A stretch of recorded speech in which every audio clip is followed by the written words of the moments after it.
በሞስኮ በመኪና ላይ በተጠመደ ቦምብ ፍንዳታ የሩሲያ ከፍተኛ ወታደራዊ መኮንን ተገደለ። በሞስኮ ክልል በባላሺጋ ከተማ በመኪና ላይ የተጠመደ ቦምብ ከፈነዳ በኋላ አንድ ከፍተኛ የሩሲያ ወታደር መኮንን ዛሬ አርብ ዕለት መሞቱ የሩሲያ የዜና ወኪል ማሽና ሾት ዘግቧል። ማሽ መኮንኑን የሩሲያ ጦር ኃይሎች አጠቃላይ ሰራተኛና ዋና ኦፕሬሽን ዳይሬክቶሬት ምክትል ኃላፊ የሆኑ ያሮስላቭ ሞስካሊቭ እንደሆኑ አስታውቀዋል። ስለ ግድያው ከባለስልጣናት የተገኘ ይፋዊ ማረጋገጫ የለም። በተጨማሪ ኢላማ ስለሆኑት የጦር መኮንን ማንነት ዝርዝር መረጃ አልተሰጠም። በሌላ በኩል የዶናልድ ትራምፕ ልዩ መልእክተኛ ስቲቭ ዊትኮፍ ከፕሬዚዳንት ፑቲን ጋር እንደሚያደርጉት ከሚጠበቀው ውይይት በፊት ወደ ማዕከላዊ ሞስኮ እያመሩ መሆኑ ተነግሯል። የሩሲያ የውጭ ጉዳይ ሚኒስትር ሰርጌይ ላቭሮቭ ሞስኮ የዩክሬን ጦር ለማስቆም ከአሜሪካ ጋር ስምምነት ላይ ለመድረስ ዝግጁ ናት ብለዋል። የዩናይትድ ኪንግደም ጠቅላይ ሚኒስትር ሴር ኪር ስታርመር ከሩሲያ ጋር የሚደረገው ማንኛውም የሰላም ስምምነት መወሰን የዩክሬን ነው ብለዋል። ፕሬዚዳንት ዶናልድ ትራምፕ የዩክሬን አቻቸው ቮሎዶሚር ዜሌንስኪ ሩሲያ ክሬምሊን እንድትቆጣጠር ዩክሬን እውቅና አትሰጥም በማለት የሰላም ድርድሩ ላይ ዜሌንስኪ ጉዳት አድርሰዋል ሲሉ ከከሰሱ በኋላ ለንደን ከዩክሬን ጎን ቆማለች። በእነዚህ ጉዳዮች ላይ መወሰን ያለባት ዩክሬን ናት። ዩክሬን ወክለው የሚወስኑት ሌሎች ሰዎች አይደሉም ብለዋል።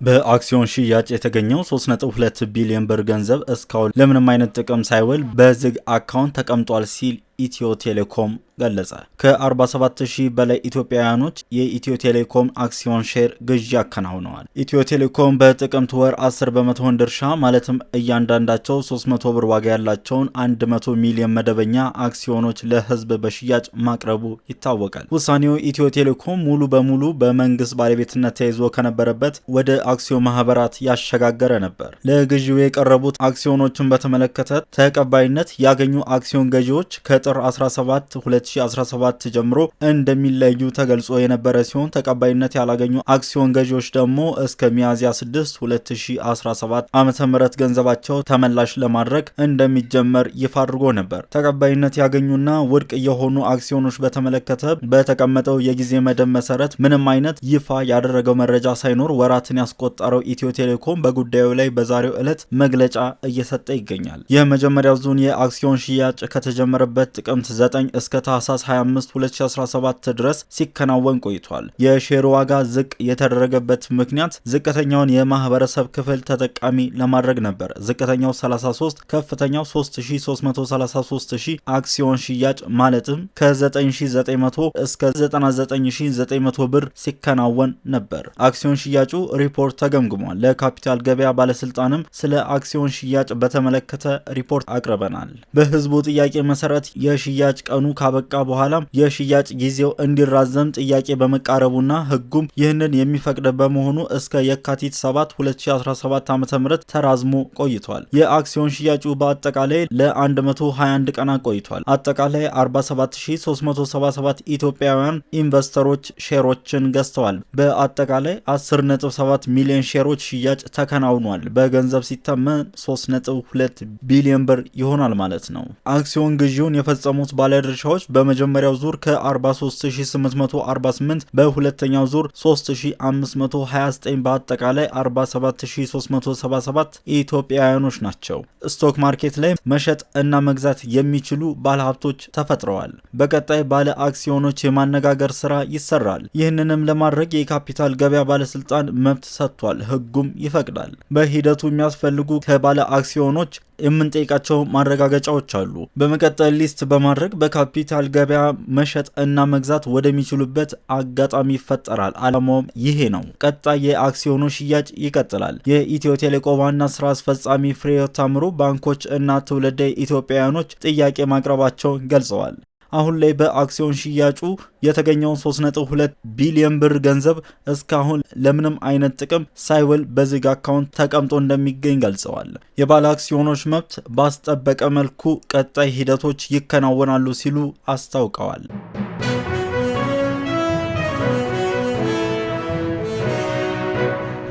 በምስራቅ ጎጃም በተፈጸመ የድሮን ጥቃት ከ100 ሰዎች በላይ መገደላቸውን የዓይን እማኞች ተናገሩ። በአማራ ክልል ምስራቅ ጎጃም ዞን ሐሙስ ሚያዝያ 9 2017 ዓ.ም በትምህርት ቤት ዙሪያ በደረሰ የድሮን ጥቃት ከ100 በላይ ሰዎች መገደላቸውን የአካባቢው ነዋሪዎችና የዓይን እማኞች ለቢቢሲ ተናገሩ።